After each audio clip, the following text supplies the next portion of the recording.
ne tuli ku mulembe nga ba single mothers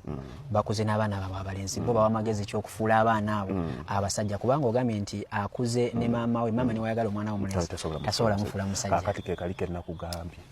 nti abantu bakyawo okumanya Allah nze bino ebintu byensomeseza nava mu business netandika okusomesa abantu kye bayita personal development enkulaakulana waliwo enjogere egamba nti it stops with me it starts with me kitandika nange kisooka kiggwa nange kitandika nange kakati okuggwa nange kitegeeza ekibi ekibadde mu bulamu bwange ekibadde mu famire yange kiggwa nange ate ekirungi kikola ki kitandika nange naye byonna bitandika nakumanya kati we are living in a generation where we have all the possibilities nga tulina ebirungi byonna nga bitwetoolodde okumanya kwonna kutwetoolodde naye osobola okutwala embuzi oba endigo ensolo yonna ku ttale naye tosobola kugikaka kulya Allah akbar ogituusaawo n'ogisiba tosobola gisitula ne bw'okwata n'oginyiga omumwa guno n'obikasuka tesobola okugaaya okujjako ng'emaze kwagala that is a choice kakati information tugirina we are bombarded wonna ku social media and what have you but the selection of what we read kiri mu ffe kakati n'omuntu okukeera ku makya n'ogamba nti njagala kubeera bulungi it's a personal choice it is a personal choice kiri kyoli n'otandika without subjecting it omanyi nze saagala kwogera nakye bayita subjective mind kino kyalibadde bwe kiti naye kino genda deliberately and seek for wisdom byonna nkubuulira internet eno terina kyetaleese buli kimu kwekiri human psychology osobola okumanya omuntu atandika atya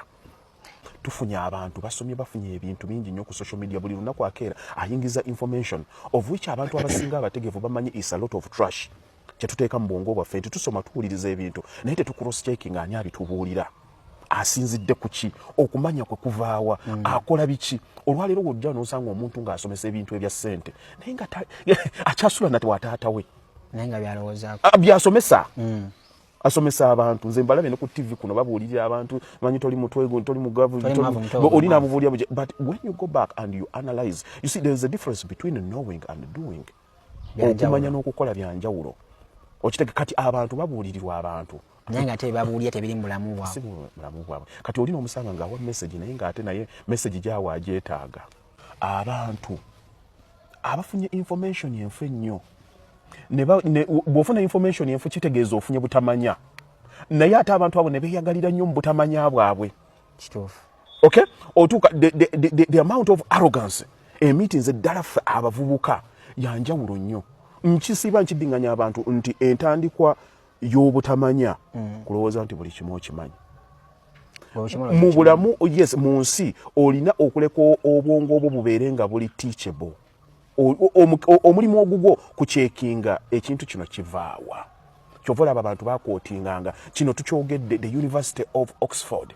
yatuuza abantu bwe bati ne bakola survey ku bantu 8 ne bamanya lwaki omuntu bw'aba yayombye nnyo bw'aba yakoze bwati bwe bamukebera ku machanga high blood pressure yebeera bweti ne bamanya nti abantu bana abafunanga blood stroke abafunanga strokes abafuna high blood pressure abafuna okuba kw'emitima bakolanga emirimu gye batayagala.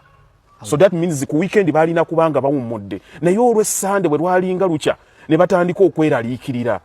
kwegamba batuulanga ne banoonya lwaki abantu bano emitima gyesiba ku makya batandika ng'ogenda ku makya nga olunaku weekend yonna amaze anywa mwenge agezeeko okwerabira ebizibu by'abadde ayitamu pressure gy'abadde ayitamu eyaki ey'omulimu bwe yatuukanga ogenda ku makya omwenge nga gumuweddeko kubanga buli lw'otasolvinga kizibu n'onywa bunywi mwenge ekizibu tekiggwaawo bw'ozuukuka omwenge gukugwako bw'ozuukuka ekizibu nga kibaawo nga kitudde bwe kiti nga kikulinze era gwe woddira engulu ng'oyambalagana na kizibu kyo okitegeera kakati abantu ng'abo abantu abategevu they go for reference lwaki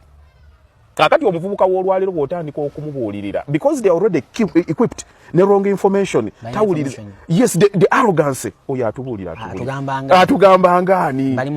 yes balimu okwewulira kyova olaba obwongo bwabwe tebuyingiza